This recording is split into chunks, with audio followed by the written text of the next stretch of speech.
Ladies and gentlemen, we welcome back to WSPD. What, if there is a God, will prove will be the next president of the United States, Congressman Ron Paul. Ron, welcome back. How you been? Thank you, Brian. Good to be with you. Doing well. Staying busy as usual. Well, I hope so. I know I've only got about 10 minutes of your precious time, and I appreciate that. I got three things that I just wanted to run by you. Okay. Well, first off, best of everything on Super Tuesday. I hope you scoop up lots of delegates, and we're going to have an interesting Tampa. So there is that. First off, I was just talking to Gary Rathman. He's executive vice. He's the vice president and chief executive officer of Private Wealth Consultants here. We do a little thing called After the Bell every day, analyzing what happened on Wall Street. And as I'm sure you're aware, a lot of your colleagues in Congress have been demagoguing here lately with respects to the price of oil, that it's all Wall Street's problem, it's this, it's that. I know that as the preeminent candidate with knowledge of things financial, could you explain to prospective voters the real story behind the price of oil and gas that we've been enjoying here these past few months? You know, it's not complicated because the old-fashioned rule of supply and demand really controls all the prices. So the supply of oil and energy, or the anticipated supply of oil and energy, is very, very important. And then the demand is important too. Now, worldwide, there's a greater demand for energy. So overall, there's reasons for prices to be pushed up. But what people forget about, and what Austrian economics makes a big point of, there's a supply and demand for the other half of the exchange, and that is the money. So the value of the currency plays a very, very important role in it, and this is why you can't ignore it. They would like to ignore it and say, oh, all we have to do is drill more here and the price will come down, not unless the value of the dollar goes up. As long as we're printing this money and people are anticipating the money printing will continue, you can expect certain commodities to go up. And the other thing that one has to understand is all prices never go up uniformly. So if there's more mischief in the energy market, then you might have higher prices going up there than something else. But wherever the government gets involved, whether it's education or medical care or housing, then you see greater distortions. And right now there are the reasons for energy prices to be distorted, and that is the instability that we are creating in the Middle East. With respects to that, sir, the business of the government reporting, it seems to be getting more and more and more blatant that the government and its various agencies are lying to us about employment numbers, about unemployment numbers, about the growth of the economy, and all. It sounds at very best like whistling past the graveyard. Do you put any stock, in these reports as to their veracity and integrity? Well, no, they're not honest. But if you're an investor, and I don't trade. If you're a trader, you have to assume that these announcements will have significance, but you might have to assume that others will misinterpret it and place more value on them than they should. So they say, well, there's no inflation, and it's 10, but if everybody else believes it for the short term, that might play a significant role. But I don't think there's anything new about this. I think governments are always deceitful, especially when they're in the business of regulating the economy. Just think of how they deceitfully pretended the dollar was worth a lot more when they protected the dollar at $35 an ounce, when the markets eventually were overpowering and overpowered that, and the Bretton Woods broke down. So markets are very, very powerful. So as frustrated as we might get with the deceitfulness of government, if you're a fundamentalist, you might be able to project long term. If you're a trader, you really have something cut out for yourself. Yeah, really. On that note, by the way, I truly enjoyed your most recent conversation with the chairman of the Federal Reserve, Mr. Bernanke. I'm wondering, will we see in our lifetime, an absolute full-blown audit of the Fed as you've been striving for so many years? Let's hope so. We've made progress there. The American people want it. We didn't get a full audit, but they were forced to reveal certain things. Dodd-Frank, as bad as that bill was, there was a little bit of pressure on the Fed to release some records. The court cases forced them to release more records.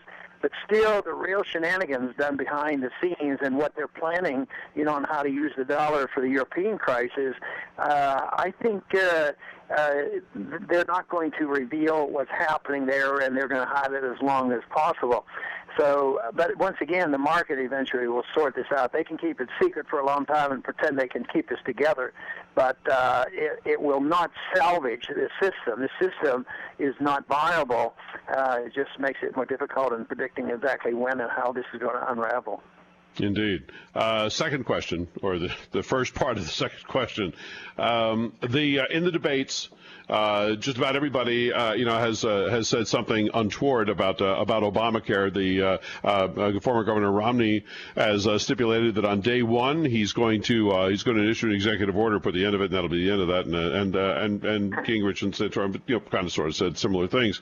My question is, I think we are all, at least those of us who are big fans of the Constitution, have been following this case and your comments on it and so on, are more than willing to come to the conclusion that this thing has a certain stench to it. But with regards to the issuing executive orders to nullify what is, until the Supreme Court says otherwise, is the law of the land, first of all, is that possible? Is it proper? Is it constitutional? Does the president, according to the Constitution, have the authority to step in, sign an executive order, and completely nullify a piece of legislation that was passed by Congress?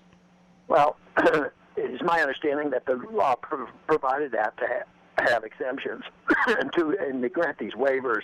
So if that is the case, it would be constitutional to do so, and it should be done. Of course, the whole bill should be repealed. Oh, I thoroughly agree with that. But so in essence, then, in order to understand correctly what has been kind of bandied about, is that eliminating or signing an executive order that would completely eviscerate Obamacare would be essentially tantamount to a universal waiver.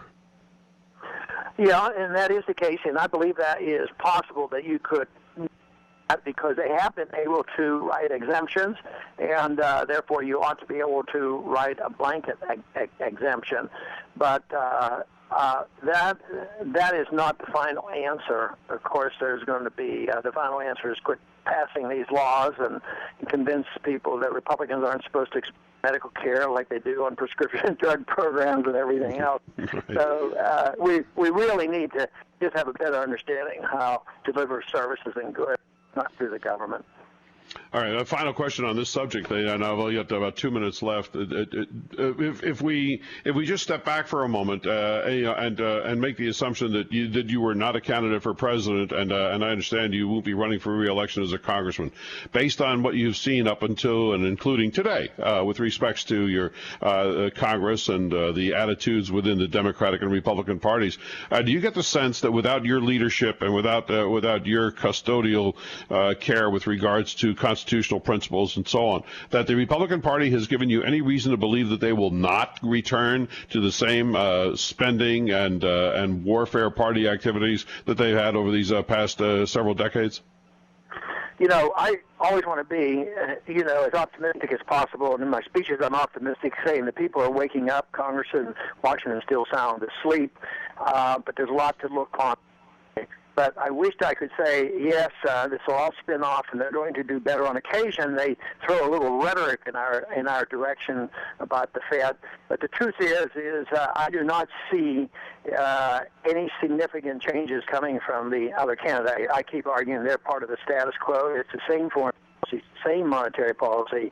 They're not really attacking the principle of the entitlement system, and I don't expect them to back off on if there's an ongoing, as there always is, that they won't be wanting to pass more Sarbanes-Oxley bills, which is the bill the Republicans passed, which has cost the economy $1 trillion.